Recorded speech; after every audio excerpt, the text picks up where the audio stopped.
So what do you do if you buy yourself a really cool piece of wall art pre-COVID and then realize it doesn't work in your house and you can't return it? Well, I turned it into a birthday present for myself and made a garden trellis.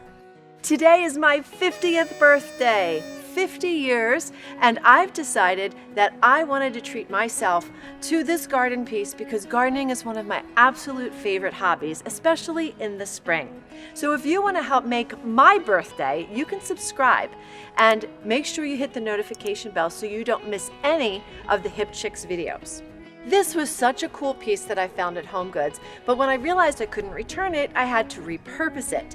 But there was one caveat, that this was made out of MDF, medium density fiberboard, so it wasn't designed to go outside. But after a little bit of prep work, I made it waterproof and weather ready. So before I did that, I called my folks at Sherwin-Williams, they are my go-to, and I asked them what was the proper product to make sure I could weatherproof this piece for the garden. So they told me I needed a solid latex primer to make sure I gave it a good base coat, and then an exterior quality top coat. Now here's a really great tip for you. You want to make sure that you tint your primer when you are working with dark colors, because that made sure that I had better coverage on this piece. So when it comes to painting a piece like this that has a lot of nooks and crannies, whether it be lattice or a trellis, you want to make sure that you get good coverage, and that's not going to come from a brush. So I turned to my Wagner Flexio sprayer, and I had both coats of paint on this in no time.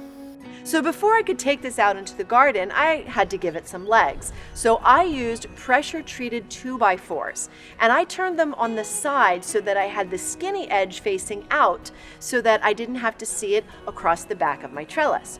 So I lined it up all square in my driveway, and I used square head cabinet screws because they were long enough and tiny enough to not leave big holes on the front. If this piece over time starts to break down because it's MDF, I can easily take off the front panel and put on some traditional slats and redesign it. I dug 2 holes for the legs of my trellis about 15 inches deep, and I made sure that my trellis was level. Then I added some Quikrete quick setting cement and water, and I let it sit overnight. So I put a clump of clematis at the base of each post so that they can find their way climbing up and they can be as gorgeous as the plant out front.